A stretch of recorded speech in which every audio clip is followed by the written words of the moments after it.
28 சாட்சிகள் sir examine செய்யப்பட்டிருக்காங்க. 73 documents வந்து produce பண்ணியிருக்காங்க. அதுல வந்து 5 வந்து மெட்டீரியல் ஆப்ஜெக்ட்ஸ். இது எல்லாமே தீர்ப்பில் வந்து சொல்லப்பட்டிருக்கக்கூடிய விஷயங்கள்.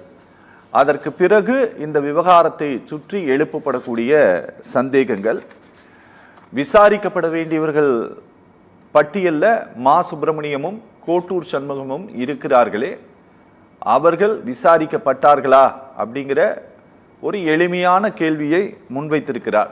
கொஞ்சம் தாமதமா கேட்டிருக்காரு. ஆனாலும் அந்த கோணத்தில் இந்த வழக்கு விசாரிக்கப்பட்டதா அப்படின்ட்டு ஒரு ஐயத்தை எழுப்புகிறார். அது ஏதாவது உங்களுக்கு பிரச்சனையா? சார் எங்களுக்கு என்ன சார் பிரச்சனை? சரி, மடியில கனவு இருந்தாதான் வழியில் பயம். எந்த வகையான தவறுகளும் நடப்பதற்கு வாய்ப்புகள் கிடையாது. ஏனென்று கேட்டால் நீங்க இந்த வழக்கை நல்லா யோசிச்சு பார்க்கணும்.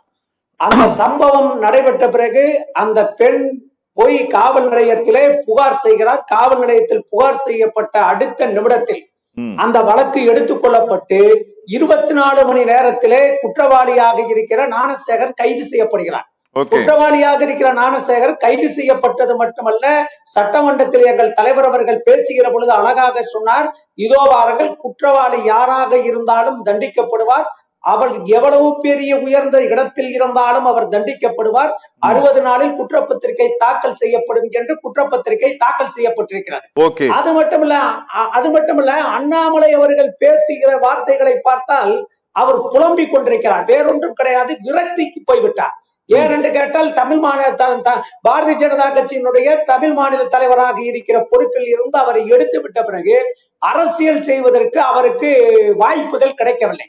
ஆகவே அரசியல் செய்வதற்கு வாய்ப்பு கிடைக்காத ஒரு அண்ணாமலை இந்த வழக்கை கையில் எடுத்துக்கொண்டு வந்து இப்பொழுது வந்து நீங்க கொஞ்சம் யோசிச்சு பார்க்கணும். ஒரு IPS அதிகாரி, அதாவது உயர் நீதிமன்றம் தலையிட்டிருக்கிறது.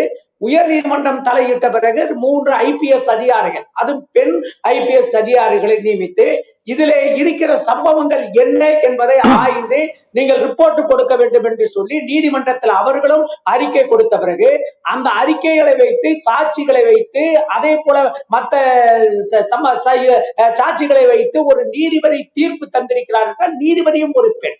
ஆகவே புலன் விசாரணை செய்தவரும் பெண், தீர்ப்பு தந்தவரும் பெண், பாதிக்கப்பட்ட ஒரு பெண்ணுக்கு நீதி தந்திருக்கிறார்கள்.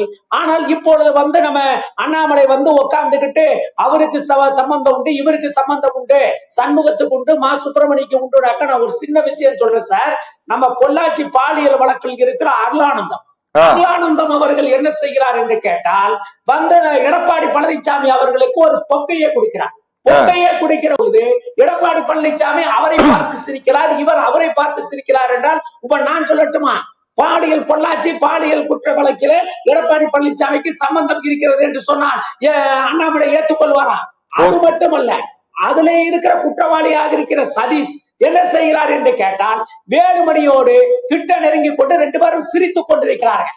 அப்படி என்று கேட்டால் பொள்ளாச்சி பாலியல் வழக்கில வேலுமணிக்கும் சம்பந்தம் இருக்கிறது என்று நான் குற்றம் சொன்னால் அது எவ்வளவு முட்டாள்தனமோ அதே போல ஒரு முட்டாள்தனமான ஒரு நிலையை தான் நம்மளுடைய அண்ணாமலை அவர்கள் இப்பொழுது செய்து கொண்டிருக்கிறார். ஒரு IPS அதிகாரி நல்லா சொன்னார். எனக்கு முன்னாடி பேசுகிற பொழுது முதலில் பேசுகிற ஐயா அவர்கள் அழகாக சொன்னார், குழந்தைத்தனம் என்று சொன்னார். இது குழந்தைத்தனம் அல்ல.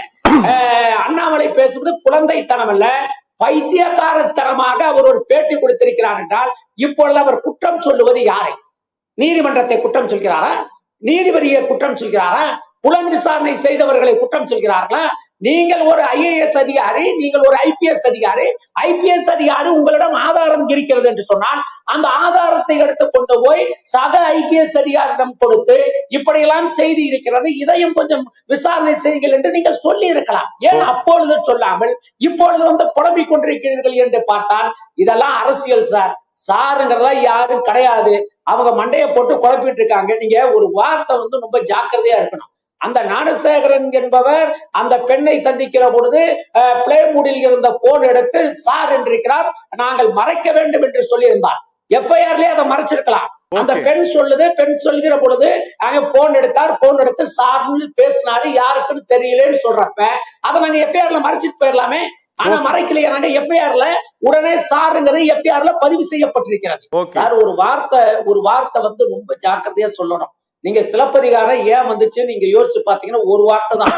கொண்டு வா என்று சொல்வதற்கு பதிலாக கொன்றுவா என்று சொன்னதும், அல்லது அதை அவர் புரிந்து கொள்ளாத காரணத்தால் ஒரு சிலப்பதிகாரம் உருவனதை போல இவன் ஒரு வார்த்தையை நானும் சேகரன் சார் சார்னு சொன்னதுக்கு சொல்லிட்டாருன்னு சொல்லிட்டு அந்த சாரை புடிச்சுக்கிட்டு இவங்க தொங்கிட்டு இருக்காங்கனாக்க இவங்களுக்கு வேற ஒண்ணும் கிடையாது. இந்த வழக்குல இவ்வளவு ஒரு விரைவான தீர்ப்பை தமிழ்நாட்டு முதலமைச்சருடைய ஒத்துழைப்போடு, காவல்துறையினுடைய ஒத்துழைப்போடு ஒரு நீதிமன்றம் விரைவான ஒரு தீர்ப்பை தந்திருக்கிறது. இந்திய அரசியலிலேயே நீங்க எடுத்துக்கொண்டால் நீதிமன்றத்தில் விரைவாக ஒரு பாலியல் குற்றமாக இருந்தாலும் மற்ற குற்றமாக இருந்தாலும் 5 மாதத்தில் 157 நாட்களில் ஒரு தீர்ப்பு வந்ததாக சரித்திரமே கிடையாது. ஏனென்று கேட்டால் அதிமுக ஆட்சியிலே பார்த்தீர்களானால் பாட்சாத்தியில் நடைபெற்ற வன்கொடுமை வழக்கு 30 ஆண்டு கழிச்சதுக்கு அப்புறம் தான் தீர்ப்பு வந்திருக்கு.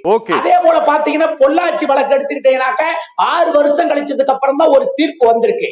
ஆனால் தமிழ்நாட்டில் எங்கள் ஆட்சியில் ஒரு தப்பு நடந்து விட்டது என்பதனால் எங்கள் ஆட்சியிலேயே அது எஃப்ஐஆர் பதிவு செய்யப்பட்டு எங்கள் ஆட்சியிலேயே ஒரு 5 மாதத்துக்குள் ஒரு தீர்ப்பு தந்திருக்கிறோம் என்று சொன்னால் இதை அண்ணாமலை பாராட்டி இருக்கணும். ஏன்னு கேட்டா ஒண்ணு சரியா இவங்க என்ன சொல்றாங்கன்னா ஞானசேகர விட்டுட்டாங்க வெளியே வந்துட்டாரு அப்படின்னு பேசுறாங்க. ஒண்ணுமில்ல, ஜெகதீஷ்புரா அப்படின்னு உத்தரப்பிரதேச மாநிலத்துல இருக்கிற காவல் நிலையம், அந்த காவல் நிலையத்துல ஒருத்தரை கைது செய்யப்படுறார். ஏன் கைது செய்யப்படுறாருனாக்க ஒரு கோயிலுக்குள் 5 வயது சிறுமியை பாலியல் தொல்லை செய்து விட்டார் என்று சொல்லி அவர் கைது செய்யப்படுகிறார். அப்பொழுது ஊப்பியில் இருக்கின்ற ஒரு முக்கிய சார், இப்ப இங்கே சார் சொல்றாங்கல்ல, அதே போல உத்தரப்பிரதேசத்துல ஒரு சார் அங்க போன் பண்றாரு. உடனே அந்த கைது செய்யறதுல வீட்டுக்கு அனுப்பிடுறாங்க. விடுதலை கிடையாது, வீட்டுக்கு அனுப்பிடுறாங்க. திருப்பி அவனை கைது செய்யறாங்க. ஏன்னு கேட்டாக்க இது பாத்தீங்கன்னாக்க பேஸ்புக், வாட்ஸ்அப், இன்ஸ்டாகிராம்ல எல்லாம் பரவிடுச்சு. ஆகவே இது மக்கள் மத்தியில போயிடுச்சு அப்படின்னு சொல்லி திருப்பி அங்க கைது செய்து கொண்டு வந்ததை போல இங்க நடந்திருக்குமோ என்று அண்ணாமலை அவர்கள் நினைக்கிறார்கள். தவறு நடப்பதற்கு வாய்ப்பு கிடையாது.